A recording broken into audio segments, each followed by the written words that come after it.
For more resources, visit rymonline.org.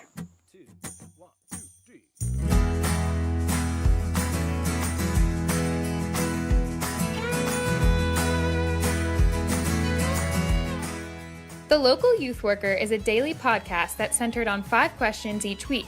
Ranging from the practical to the professional, we're looking for answers to the questions you're asking. Whether you're in full-time, part-time, or even volunteer youth ministry, this podcast is for you.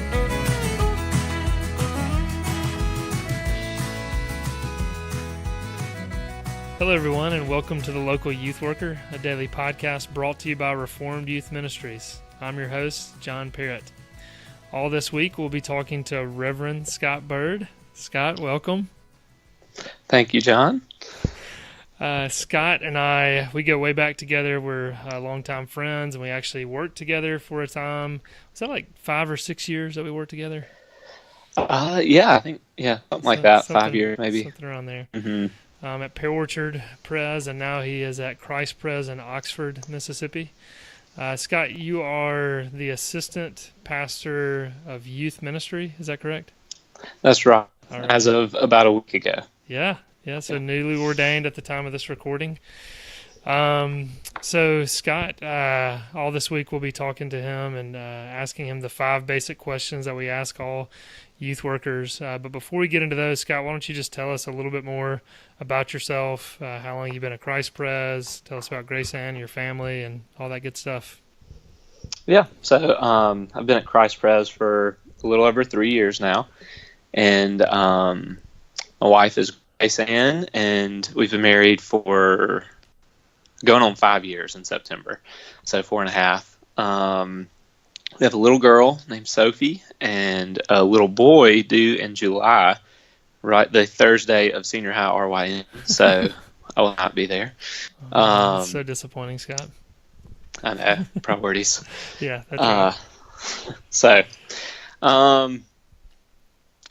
So I guess that's all. Yeah, and before that, let's say you're at Pear Orchard, we said around 5 or 6 years, and then you were out in Spokane, Washington for a time, and then Chicago a time. Yeah, I went to Mississippi State for a few years, and then went to transferred to Moody Bible Institute, and they have a campus out in Spokane, and then transferred from that campus to the Chicago campus, and then went to RTS, and kind of the whole time I was working in the summers, and when I went to RTS, was working with you at Pear Orchard, kind of year-round through seminary. Yeah. And so I guess trying to add all that up, of just years of experience, because you did some out in Spokane, you did it in Chicago too, didn't you? Kind of do some of that. So I guess maybe 10 years of youth ministry plus. Yeah, I guess so. Okay. Yeah, I guess 2008 was about when I kind of started working with the youth ministry at Pear Orchard. And yeah, so it's about 10 years. All right. Well, Scott, it's good to catch up with you and have you on the show today. And before we started recording, Scott said he's going to try to make me laugh, and I'll try to make him laugh. So he's doing his cross-eyed thing. For those people who know Scott, he's got a good cross-eyed face. It's a lazy eye, and it's a spiritual gift. Yeah, it is. It really does. Yeah. It helps with junior hires, for sure. So if we start laughing, that's why. All right, Scott, but you ready for today's question? I'm ready.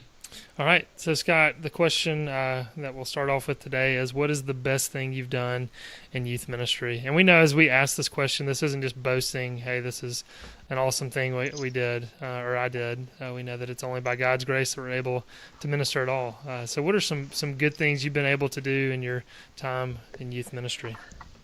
Yeah, actually, I don't know if these are good things that I've done. John's doing a stupid face. How old are you, like 45? You need to be a little bit more mature than that. I'm sorry. So the best thing, some of the best things that I've done have actually not been things that I've done. So the first thing, I think, and probably the most important thing for our ministry is having a ministry team.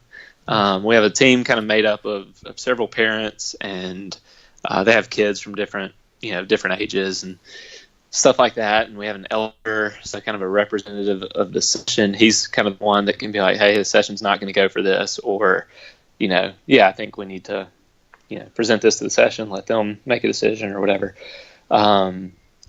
but having a ministry team, they've had my back. If there's things that are kind of controversial or things that there might be some blowback on, if I say, the youth team, we talked about this, we discussed it, and this is what we decided, then that's been really helpful.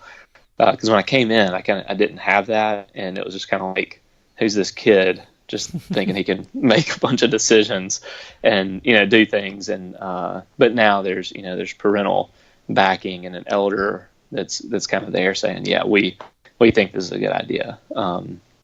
We've got a Fortnite tournament coming up. Our kids are obsessed with Fortnite. And so we're doing a tournament, and I'm sorry, I've got to interrupt just real quick. We should Yeah. probably explain what Fortnite is just briefly for those who've been living in a cave and haven't heard of it, right? Yeah, you don't know what it is, do you? Yeah. Oh, come on. No, Fortnite is a game where you kill each other. It's kind of like Hunger Games. You drop in with 100 other people, like real people that are playing online, and the last one to survive wins. And so, anyway, but it's kind of a cartoony. It's not like blood and gore. When you kill somebody, they just disappear. They don't. Mm-hmm. It's not like they die and scream in agony and all that kind of thing. So there's like shooting people and stuff like that, and we're doing it overnight. So we're going to go from 8 p.m. to 8 a.m. And anyway, so I knew it was going to be, an issue for some parents, and so that was one of those things I could take to the youth team and be like, what do y'all think of this? Should we try this? Is it too, are too many people going to get upset by it or whatever? And they all agreed unanimously, this is something we should do. It's a good opportunity for ministry. And after I announced that we were doing it, I had some blowback. And so I was able to say, we talked as a youth team over this, and parents had concerns, and some of them are parents who never let their kids play games where you shoot other people. And they said, they let their kids play this because it's so unrealistic. So anyway, that's been really good, is having a ministry team to have my back. They've also been really good about telling me when things aren't working, which is great. I guess we'll talk about this a little later on, but we try to do a parenting seminar every year, and our youth team has kind of been like, it's on a Saturday morning. They've been like, that's really hard to get up on a Saturday morning and go to something like this. And so that kind of stuff is good for me to hear, and just have some feedback from parents, and a place where they can be a little bit more honest and Absolutely. And stuff. So that's been really good, having a ministry team. Yeah, and I mean, that's something, just as you're sitting here talking the whole time, I'm just nodding my head in agreement, because it is, I know early on in ministry, I was a little frustrated at times with the youth ministry team, and it seemed just frustrating that they wouldn't let me do some of the things I thought were good ideas, but in all honesty, some of that was just some of my own pride and just immaturity, needing to submit and listen to other adults. But the older I've gotten, the more I have absolutely appreciated having a youth ministry team and just encouraging other youth workers to get them. Because, I mean, this example you're giving right here, they offered protection, and it's, I mean, I think that alone, the parents that kind of protect you in these decisions, but then also giving you a sounding board to kind of bring up, hey, is this a good idea? Is this a bad idea? And to have them weigh in on it, it's so helpful.